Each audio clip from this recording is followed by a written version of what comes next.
আজকে হবে নদীর দেশি শোল মাছের আলু পটলের রসা। শোল মাছ দেখতে পাচ্ছেন হলুদ, লবণ এবং মরিচের গুঁড়া দিয়ে মাখা হয়।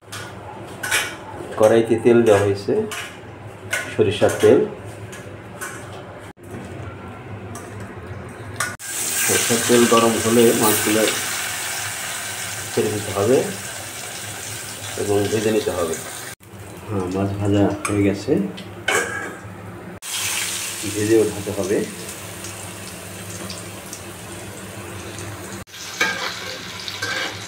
আলু ভাজা হয়ে গেছে,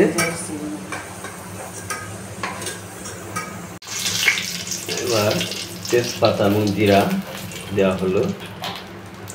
পটল ভেজে নিতে হবে, সুন্দর করে পটল ভাজতে হবে।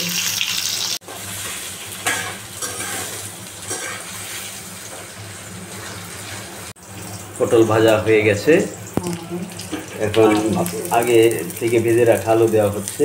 মশলার ভিতরে আছে হলুদের গুঁড়ো, মরিচের গুঁড়ো, স্বাদ মতো চিনি, স্বাদ মতো লবণ, আদা বাটা, জিরা বাটা। সামান্য জল দিয়ে মশলাগুলো মিশিয়ে দেওয়া হচ্ছে।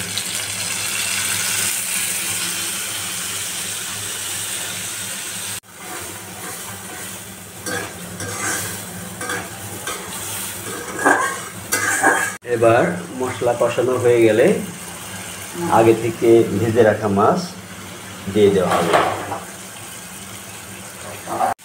মশলাটা সুন্দর মতো কষানো হচ্ছে।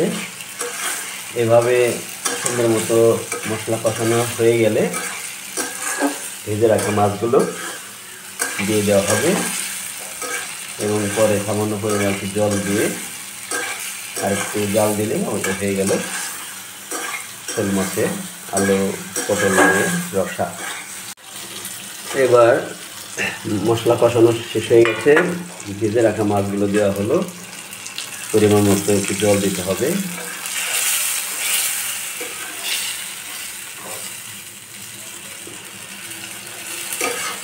কিছুক্ষণ এভাবে রাখতে হবে।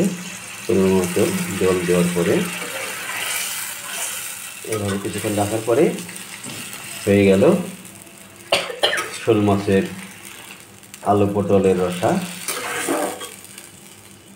ঘরে তৈরি শোল মাছের আলু পটলের রসা খেতে দারুণ মজা। আপনারাও ইচ্ছা করে বানাতে পারেন। ভিডিওটি ভালো লাগলে লাইক, শেয়ার, কমেন্ট করবেন এবং আশা করছি আমাদের সাথেই থাকবেন। ধন্যবাদ সবাইকে। নামানোর আগে একটু ঘি দিলে ভালো হয়, একটু ঘি দিয়ে দেবেন এবং গরম মশলা দেওয়া হয়েছে একটু আগে। একটু জাল হয়ে গেলে নামিয়ে নেবেন। হয়ে গেছে শোল মাছের আলু পটলের রসা হয়ে গেল, চমৎকার সুন্দর।